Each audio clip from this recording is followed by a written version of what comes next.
So folks, almost exactly a year ago to the day, I built this decking project, and I did promise I would give you a full breakdown of exactly how much it cost to build. So I'm going to do that today, and I'm going to give you a few updates as to how it's doing, and later on I'll also explain why we went for timber decking over composite as well. Chicken, stop licking your arse.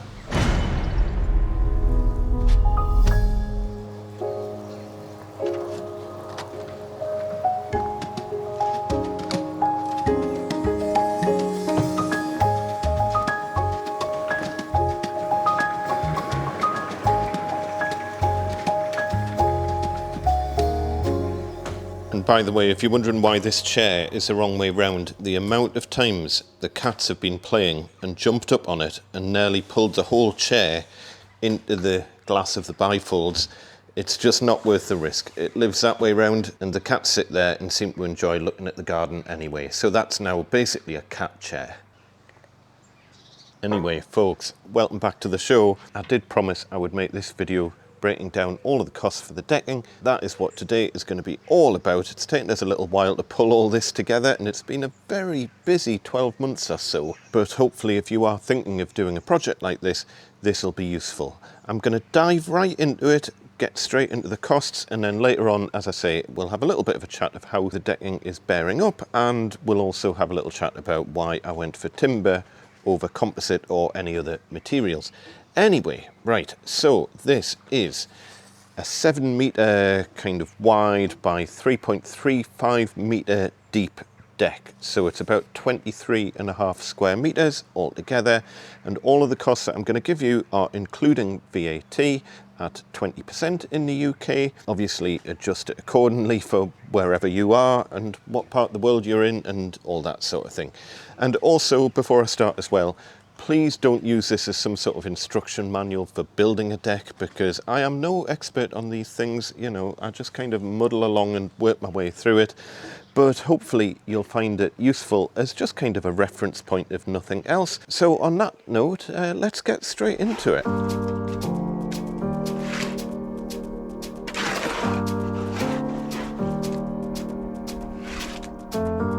So, first of all, we'll start kind of in we'll do it in the order we built it in. So obviously I started off with the base for the deck, and I'd already had the ground kind of prepared and flattened and like level, and what I ended up doing was basically building 12 concrete pads for the deck to kind of sit on, and effectively that involved 8 bags of sharp sand, 4 bags of cement and gravel, and the sand cost £23.04.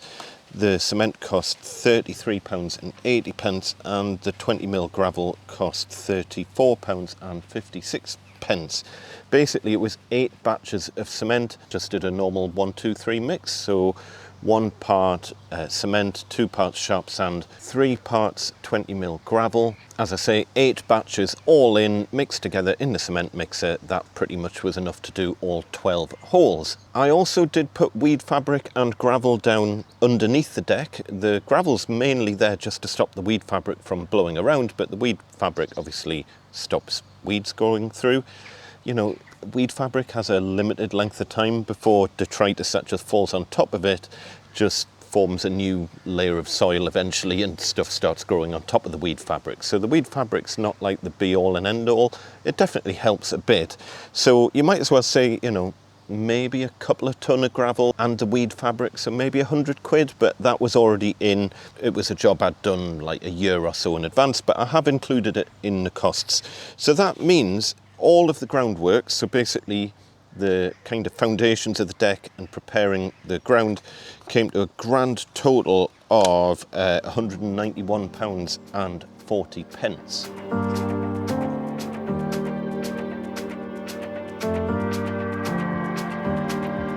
Then we've got the subframe for the deck, and the subframe is pretty much the most important part of the whole deck, because if you get the subframe right, then even if your deck boards rot away, you can always just replace them, and hopefully your main joists won't rot away. With all of that in mind, I did put quite a lot of effort into getting the subframe right. It's part of the reason for the design of how I did things with the concrete pads and all that sort of stuff, so hopefully it'll last. Anyway, we have got 2 treated fence posts, came in at about 30 quid for the 2 of them. I cannot find the receipt for that, but it was around that kind of figure. The fence posts were basically used as stilts. There's 12 stilts altogether that kind of lift the deck off the ground. We've then got 17 kind of main joists, 150mm by 47mm. They came in 4.8 metre lengths. We've also got big kind of bearer joists. Those support the smaller joists, and those ones are 47 by 200mm. Sorry, I'm swapping my measurements around. They also came in 4.8 metre lengths. The 150mm joists were £17.51 each, so that was £297.67 on the smaller joists, and the 200mm joists were £23.33 each, so there was £93.32 on those. And then in terms of how all the joists are kind of held in place, it's a mixture of joist hangers and also bolting through straight into the ends of the joists. I ended up using 24 joist hangers. It's a Simpson SAE 250/47 face fixed joist hangers, are 47 by 102mm. They were £2.12 each, so that's £50.88 on joist hangers. There was also like various angle brackets and things like that. I think I had 12 stainless steel angle brackets. They came in, they were quite expensive, £53.04 I believe for 12 of those, £4.32 each for the stainless steel ones. And there was also some bigger ones, they were £6.34 each, so £12.68 all in. I then kind of splurged a little bit and bought the Walther Strong Deck Tape Pro. That came on a 50-metre roll, so I needed 2 rolls of that. That was £61.02 per roll. I completely agree with what you're probably saying right now, shouting at the telly, saying that's an insane amount of money to spend on deck tape. I wanted to give it a try. I've never used it. It's supposed to be kind of self-amalgamating around the screws so that when you screw through it, moisture doesn't get down into the hole that you've just screwed. So it's supposed to be a bit better than bitumen paint. Whether or not bitumen paint would do exactly the same job, I don't know. Bitumen paint's quite expensive as well, but yeah, it's not 122 quid expensive. So yeah, it was a bit of a kind of luxury item, that, and a product that I wanted to give it a try, see what it does. I'll not know if it does the job until 20 years down the line, and we'll see kind of what state the joists are in. Anyway, there was also M12 coach bolts and big square washers for bolting various parts of the deck together. I already had those in stock, but we might as well say they were probably about 20 quid.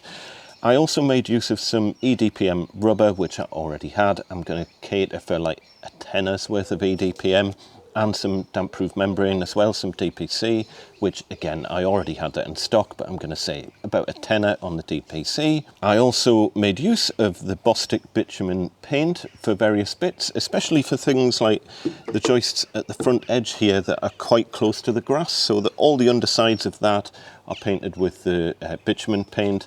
Anywhere really that is going to be subject to high levels of moisture, and I believe at the time that was about 12 quid for a tin of that.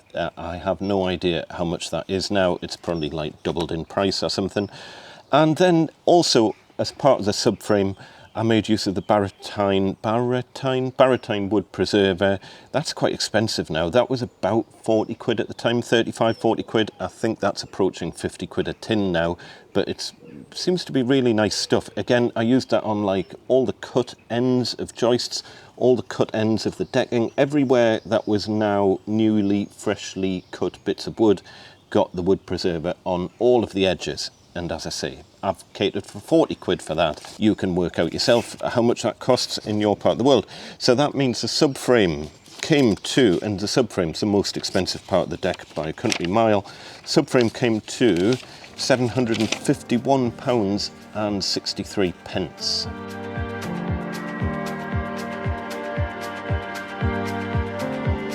Then I'm going to split fixings out separately because there were a lot of fixings to put this deck together. If you're ever paying for a deck to get professionally made, or you're going to build one yourself, you need to understand all of these costs because the fixings alone were very, very expensive. So just to kind of quickly run through what I ended up using, I didn't want to use twist nails for the joist hangers. I don't know how well they do outside. I've never used twist nails outside before. And I also wanted it to be kind of maintainable, which means like screws and things are removable. Nails are obviously harder to remove, which is why I ended up using these 4x30mm CSA connector screws. So basically these are specifically designed for joist hangers, and they've got a Torx head on them. They are for this very purpose, and they worked really, really well. Easily maintainable as well. They're not actually stainless steel. I couldn't find stainless steel versions of these, but they are electro galvanized, so they should last. I have had a look at a few of them that I can actually see still under the deck, and they look literally brand new. So all in, I used about, well, 5 boxes, so about 500 of them. I have that many left over.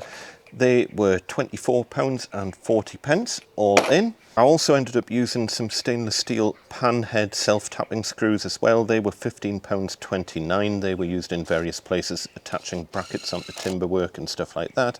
I also used like these construction screws, both the hex head and the wafer head versions, various different lengths of these. These were great for just basically joining the entire substructure together.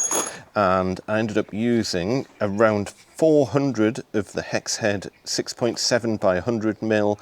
I also ended up using some slightly longer ones as well. I think about 100 of the longer ones. So all of the 100mm ones, that was £32.24. The longer ones I'll come to in a minute. I also used a whole load, about 100 of the wafer head versions of these. They were 6.7 by 95mm, £16.54 for all of those. And yeah, the longer versions, the 125mm ones, that's these ones here, they were £8.06 for 50 of those. I only needed 1 box of those. I also used around 20 concrete bolts, so they are 10mm by 90mm zinc plated concrete screws. They were the Roll Plug RLX. I used 2 packs of those, 10 in a pack. That came to £20.66. As you might have noticed on the main video that I made last year, I did also have a whole load of really, really fancy stainless steel Fisher ones in stock. They are unbelievably expensive, but Fisher gave me them ages ago and I thought I'd try them out. But I'm sure the zinc plated ones will be absolutely fine on a project like this. But you know, if you're feeling flush, get the stainless steel ones. And then for screwing the actual deck boards to the subframe, I ended up using these Timco stainless steel deck screws. These are 4.5 by 60mm. Again, specifically designed for the job, stainless steel, so they should never corrode. They should last a lifetime. I used a lot of those. How many did I use of those? About 1,200 all in. So basically 5 packs, and that's how many I've got left. So yeah, not quite 5 packs, but that came to £89.95 on all of the screws for holding the actual deck boards to the sub base. That means the fixings alone, just the screws, for screwing everything together, came to £207.14. And by the way, don't make the mistake I made where I bought most of these from TC Fixings online and the service was brilliant, really good prices and things. And then I made the mistake of going to Wix when I ran out of some of these, and they were literally 3 times the price from Wix. So yeah, do try and be organised and yeah, save your pennies basically. They were 1/3 of the price from TC Fixings for these. So yeah, great service. I will be going back there. Not sponsored, by the way.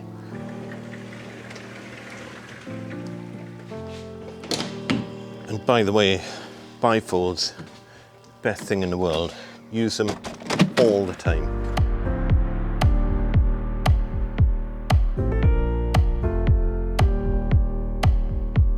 Then let's briefly talk about the deck boards. I've obviously gone for a timber deck here. These are 32mm thick by 125mm wide, and they came in 3.6 meter lengths, which meant that there was a little bit of offcut on the end of each one. This deck is 3.35 metres long and obviously 3.6 metre length that this came in, but yeah, it allowed for a bit of margin of error, I guess you could say. I needed 70 of those all in. These were £8.04 each, so all of the deck boards came to a grand total of £562.80. And then the only other thing that's worth mentioning is the treatment that I used, which is just a Baratine all-in-one decking oil treatment. Came in a 5-litre tub. That was £37.65, and I've probably got enough left over for doing another coat this year. It could do with another coat. I ended up only doing one coat last year. I only had time to do one coat of it. I probably should have done 2 coats, but as you can see, it stood the test of time pretty well. I will show you a bit more detail on how it's been doing a little bit later on. But yeah, generally speaking, I'm happy with that decking oil, and it wasn't crazily expensive, although I am going to be making a separate video when I get a chance about different deck treatments, because there were a few different options out there. I basically went for this as kind of a middle ground option, but there's probably better products, but I don't know because I've never used them. So with all of that in mind, and this is a pretty kind of straightforward deck, obviously there's no railings, there's nothing fancy other than this little step here, and it came in at a grand total of £1,750.62, which on a 23.5 square metre deck works out at roughly £75 per square metre. I have no idea if that's a good price or a bad price. Do let me know down in the comments, but obviously that doesn't cater for my time building it. So if you were to go and ask a company to build something like this, I mean, it took us, what, a week of work all in, probably, maybe. So I would be expecting to pay a tradesperson, what would I expect for this? I would say at least £4 for them to make a reasonable amount out of it. Again, you tell me in the comments, are you a tradesperson who makes decks? What would you charge for a 23 square metre deck? I think £3 to £4 would be reasonable, maybe 5 on the upper end, but obviously different parts of the country are going to charge different rates. Wouldn't surprise me if some parts of the country charge upwards of 10 grand for a project like this, but do let me know down in the comments, because we all learn from each other on this channel. Let's have a quick chat about how the deck's doing and how it's bearing up. And to explain that, we're going to have a little bit of a walk around, and the answer is very straightforward. It's absolutely fine. It could do with another coat of deck oil, which is very, very quick to do, by the way, since we've got the flat side up on the deck. So far, no regrets whatsoever about going flat side up. If you remember, I did put together a very, very unscientific experiment of ribbed up versus flat side up, and this is how they've been doing after a year. But what tends to happen is all the detritus and things get stuck in these grooves, and it'll be really interesting to see how this looks after 2 years. I certainly know which of these is going to be easier to clean if I wanted to clean them. But yeah, so far no regrets on flat side up, but that's how these are looking so far. I will be reporting back over the years, and maybe in 5 years time we'll see how these are looking, so don't forget to hit subscribe. But anyway, over the winter time I did remove most of the pots from the deck just to give the deck a bit of a chance to kind of recover. There are a few bits of kind of, what would you call this, like a mossy stuff on here, which that would easily pressure washer off, but that's just from where pots have been. I don't think I removed these great big pots because they're really, really heavy, but I should really move them around a bit so that we don't just have one area that's always getting the water kind of funneled through it from the bottom of these pots. So yeah, do be careful with that. They are all raised off the ground, which I did mention is a really kind of important thing to do. But the best thing you can do in the winter time is just remove everything off your deck and give your deck a chance to breathe for a bit. Over on the north facing side of the deck, we've obviously got a bit of moss on this shed thing, and the shed hasn't been moved at all, and because of the kind of moss that forms on this, it does tend to get washed down towards the bottom of the shed and onto the deck around here. I know for a fact that if I get some mold and mildew remover or some sort of deck cleaner of some description, that'll come off really easily because the deck is still absolutely fine underneath. At the end of the day, on that side of the garden, everything turns green. There's nothing I can do about it. It's north facing, it almost gets no sun.